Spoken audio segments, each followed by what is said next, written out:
Okay, अस्सलाम वालेकुम students. आज हमारे पास जो टॉपिक है that is the reflection of sound, जिसको हम इको भी कहते हैं। आपने अक्सर औक़ात एक बिहेवियर देखा होगा साउंड का कि किसी खाली रूम में जाते हो या किसी माउंटेनी एरिया में जाते हैं, तो वहाँ पर आपकी जो साउंड है वो आपको इको हो रही होती है, लाइक आपको रिवर्स आ रही होती है। तो ये इंसिडेंट क्यों होता है, कैसे होता है, इसके बारे में आज हम डिटेल में पढ़ने लगे हैं। तो फर्स्टली हम उसकी स्टेटमेंट पढ़ते हैं, डेफिनेशन पढ़ते हैं कि इको या रिफ्लेक्शन ऑफ साउंड कहते किसको है। तो वो कहता है when the sound is incident on the surface of the medium it bounce back into the first medium. अगर हम किसी सरफेस के ऊपर, ये ऐसे ही है जैसे रिफ्लेक्शन ऑफ लाइट हमने पढ़ा हुआ है कि जैसे हम साउंड को किसी मीडियम पे फेंकते हैं तो वहाँ से वो रिफ्लेक्ट बैक करके वापस फर्स्ट मीडियम में बाउंस बैक कर देता है। इस फिनोमेना को इको या रिफ्लेक्शन ऑफ साउंड कहते हैं।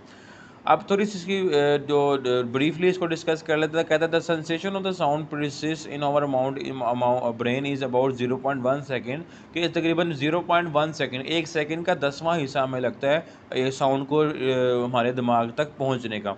To hear an echo clear echo the time interval between our sound and reflected sound must be at least 0.1 second. कि अगर आपको अपना इको अच्छा बनाना है या उसको इको को वेयर वेयर सुनना है, आपको हेयर करना है, तो उसके लिए जो टाइम इंटरवल है वो भी 0.1 सेकंड का होना चाहिए।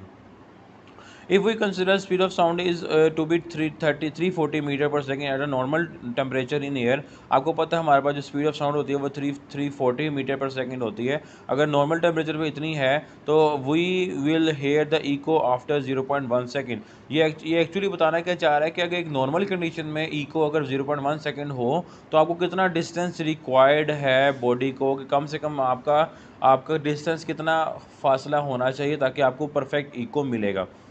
The total distance covered by the sound from the point of the generation to the reflecting surface and back should be at least 340 into 10 into 0.1, which means 34 metre. इसका मतलब है अगर जहाँ से आप बोल रहे हैं, लाइक जहाँ से आवाज़ ओरिजिनेट हो रही है उसका और इको होने वाले एरिया का दोनों का दरमियान जो फासला है that should be must be at least 34 metre. 34 metre लाजमी होता है वो फासला होना चाहिए। इससे कम होगा तो आपको इको वहाँ पे प्रोड्यूस बेहतर सा नहीं होगा। इसी तरह अगर हम क्या करते हैं बोला for hearing distinct echoes the minimum distance of cycle from the surface of the sun must be half of this distance that is 17 metre. इसका मतलब है कि अगर हम इसको अगर हम 17 मीटर यानी कि हाफ और फुल इसके दरमियान में अगर रहेंगे तो हमारे पास जो साउंड होगा वो बेस्ट क्वालिटी का वहाँ पे इकोज प्रोड्यूस होंगे। Echoes may be heard more than once due to the successive और मल्टीपल रिफ्लेक्शन। अगर इको की वैल्यू हम डिस्टेंस की वैल्यू को मल्टीपल कर देंगे, यू कैन से कि हम 17 के जो फासले हैं वो बढ़ा देंगे, इस तरह कर देंगे, तो साउंड मतलब वो एक दफ़ा से ज़्यादा भी ओरिजिनेट की हो सकती है। होपफुली आपको लेक्चर समझ आ गया होगा। इसके बारे में मज़ीद फीडबैक से आगाह कीजिएगा। Thank you.